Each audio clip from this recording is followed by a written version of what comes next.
Hi, and thanks for joining me. In this video, I'll be showing you how I made a box for the cards that I made using the Crafter's Companion Box Kit number 13, which is all about flower forming.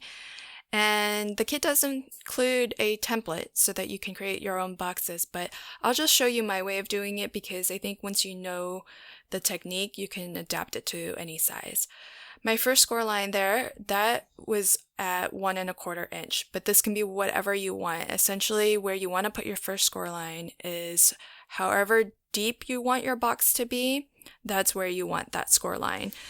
And so here is the card that I plan on putting inside the box. And so you just want your next score line to be large enough to contain whatever you want to put inside, and then give yourself a little bit of extra room. So I gave an additional 1/4 inch, and so that's plenty of extra room. It guarantees that the card will fit in there regardless of how the box folds in and the final sort of interior dimension of the box. So I'm going to give myself one score line there, and then my next score line is again going to be the depth of my box. So in my case, that's going to be 1.25 inches from my previous score line. So now that I have those three score lines on my paper, I'm actually just going to take this to my trimmer, and I'm just going to trim off that right edge because it's longer than I need it to be. So you can see with this technique that regardless of what you want to put in your box, you can just take your card to your paper and then score accordingly. So I'm going to turn this 90 degrees and we're going to put our score lines going the other way. Again, I'm going to start off with scoring at the depth of my box, so 1¼ inch. I'm going to bring my card in and I just want to make sure that it's going to fit in my box. So I'll give myself an extra, beyond the width of the card, an extra 1/4 inch. And then I'll give myself a score line there. And that pretty much defines the base of my box. And then I'm going to do one last score line that again is the width or the depth of my box. So in my case, 1¼ inch. And again, I'm just going to take it to the trimmer real quick and trim off the excess. So essentially what we've done is we have made our box bottom. So again, you just need to do your first score line at the depth, line up your card or whatever it is you want to put inside your box, and give yourself an extra 1/4 inch. And that is just so that there's a little bit of extra wiggle room. So that was going to be our box base. Now we're going to work on the box lid. So what I do here is I'm just going to put that first score line again at the depth of my box, so 1¼ inch. And I only brought that base piece back in just so that I can see how far down I need it to score. So I'm going to do pretty much the exact same thing. I'm going to bring my card back in because this is the card that I want to go into my box. Then I'm actually going to give myself that same 1/4 inch extra that I did on the bottom, the box base, plus 1/8 inch. So in total, in my case, I'm adding 3/8 inch to this piece, which will be my box lid. And the reason to make your box lid a little bit larger is so that it will fit easily over the box base. If they were scored at the exact same thing, same lines, then they would be the same size and it would be harder to fit one within the other. So again, I just made the final score line at the depth of my box. And I'll do the same thing where I turn it 90 degrees and I'll be scoring perpendicular to the first set of lines. My first score line is going to be at the depth of my card. I'll bring my card in and I'm adding 3/8 of an inch to that. And then I'm going to score at add the depth of the box again. So this way, our box lid will end up being just a smidge larger than the base of our box. And I'll just trim off the excess. So you can see here that you don't really need to measure anything, and you don't need any fancy tools or anything. You just need to kind of make some decisions as to how deep you want your box, and then it helps to already have the item that you plan to put in your box, because then you can just line that up against your score line, add a little extra, and then score again for the depth of your box. And you do that in both directions. And then that's pretty much it for the scoring. Now we do have to make some cuts. So I'm going to make 4 cuts here, and it's just going to be from the edge to this little corner here. And I'm going to take a small notch out of what will be the glue tab. So you do want to take the notch out from the tab portion of the cardstock, as opposed to the part that's actually going to sit on the outside, because you do want from the outside everything to look flush and even. But the reason to take a little notch out is just so that you can line everything up. You don't have to be precise about how much you're taking out, but it'll just help when we go to glue these tabs together, to have that little bit of extra wiggle room to move things around. And so once all of those notches are out, then I'll do the same thing for the second piece, so for the lid of the box. So I'm just cutting that first cut right up into the score line, and I'm just cutting a little triangle, a sliver of a triangle out from the glue tab, or what will be the glue tab. And we'll do that on all 4 sides. Now, in terms of choices for glue, you can use whatever you have, really, but if you are looking for something really strong, then I would recommend a liquid glue, because that will soak into the paper fibers and it'll be a very strong permanent bond. Something like score tape or red line tape are dry double-sided adhesive tapes. Those are really pretty good too, so you could always use those as well.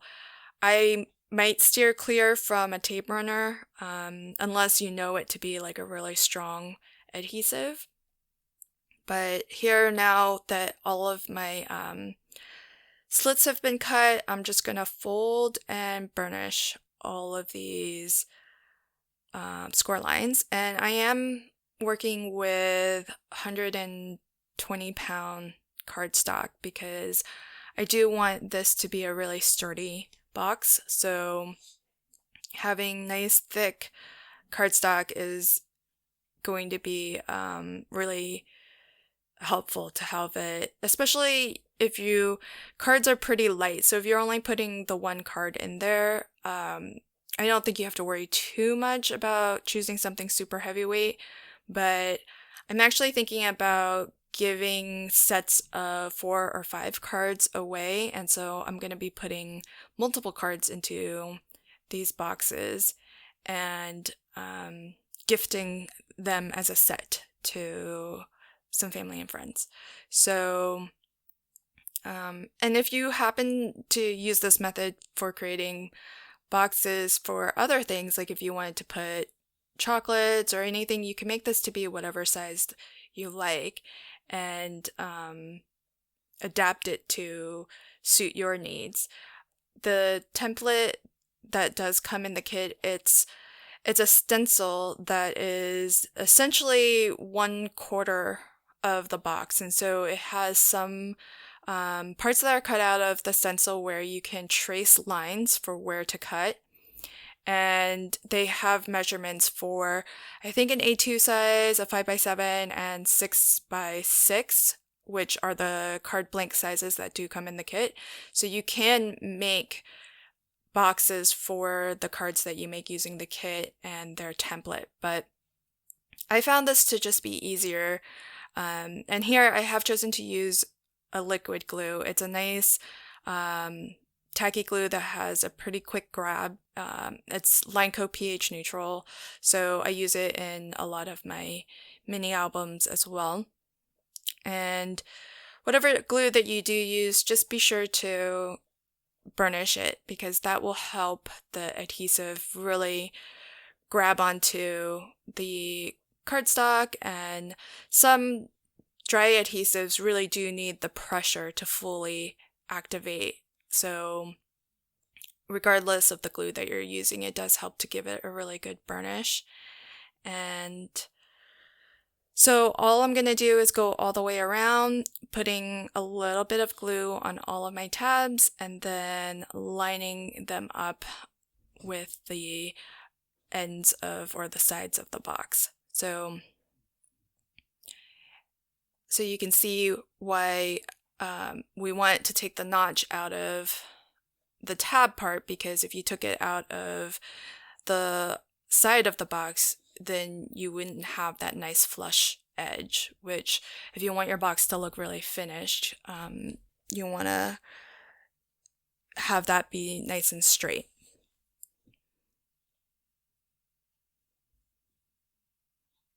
And this will be the last tab. So after I create the box, I'll show you how I decorated the lid of the box, and then I also have a bonus card that I created after I finished my initial card making session. I did have, I think, a couple leftover flowers, so I just decided to make another card, and so I've added that on to the end of this video in case you're interested in seeing it.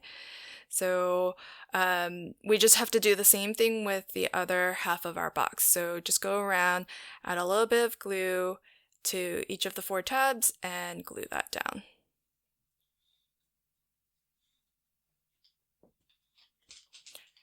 So that's pretty much our box complete. So you can see how everything fits together. The lid was really easy to put on. It is slightly larger, but not by so much that it's noticeably larger, but large enough that it's easy to slip the lid on and off. So here you can see I did make, in my flip video, a handful of cards that were 5x7, so I'm just gonna stack a few in here, and there you go. So you could decorate this box however you like. You can cut an aperture out of the center of it. If you did, you would want to do that first, and then maybe put some acetate behind it, and that way whoever gets the box has a little sneak preview as to what's inside. So a lot of different ways that you can decorate. I would definitely decorate the box lid before you assemble everything. But what I'm going to do is actually just create a separate panel that I will then just glue on top of the box lid. So if you've seen some of my other videos, maybe some of my mini albums, I do this a lot. So when I come to the end of a project, I generally have a lot of these little strips of pattern paper, solid cardstock, and to make the most of them, I like to do this sort of kind of paper piecing where you just cut thin strips and then put them on your cardstock in a pattern, a repeating pattern. And so In this case, what I've done is my entire panel here is lined with double-sided adhesive tape. And what I'm doing is laying down strips, but I'm leaving a small border around or between each strip of paper that I am laying down. So I would say maybe somewhere around a 1/16 of an inch, an eighth of an inch, somewhere in that neighborhood. And so I'm just gonna continue to lay down my strips, and to start everything off, I did cut out a little square of a floral pattern that I thought would be a nice central focus area. And from there, you just keep on going around and laying down your strips. I just keep in mind a little bit where my solid papers are going, because they tend to draw your eye a lot more. And so I try to get those a little bit, evenly distributed so it doesn't feel too heavy in any one particular area of the card. And then it feels a little bit more like an all-over pattern as opposed to something that's more weighted towards one end or another. And one of the reasons why I'm leaving the gap is because I'm going to fill those gaps in with some gold gilding flakes. These gilding flakes are from Nuvo, but you can really use anything that you have. And I chose gold because the kit came with gold foiled sentiment toppers, and so I used only gold in all of my cards, so this will go really well with my cards.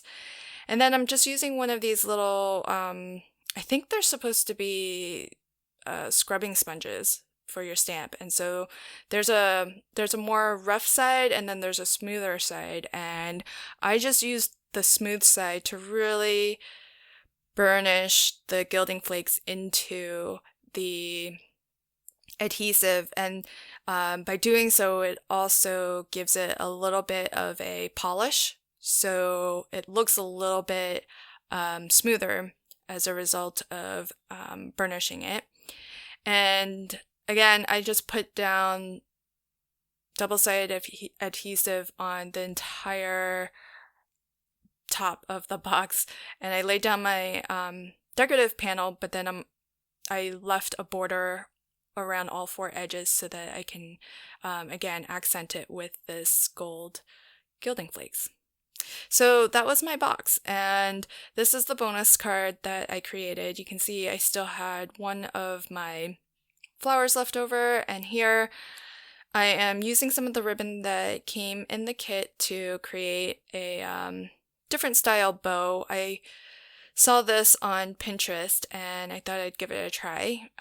So instead of tying a bow, you can kind of just fold and scrunch up your ribbon and get this different look from it.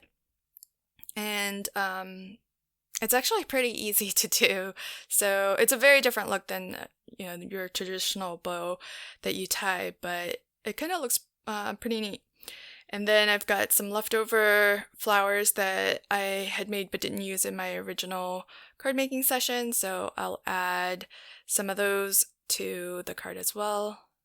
And then this will become the 5th card, which is the other reason why I wanted to make an additional card, since I was giving this away as a set, so I only had 4 cards previously, and this will make it a nice even number.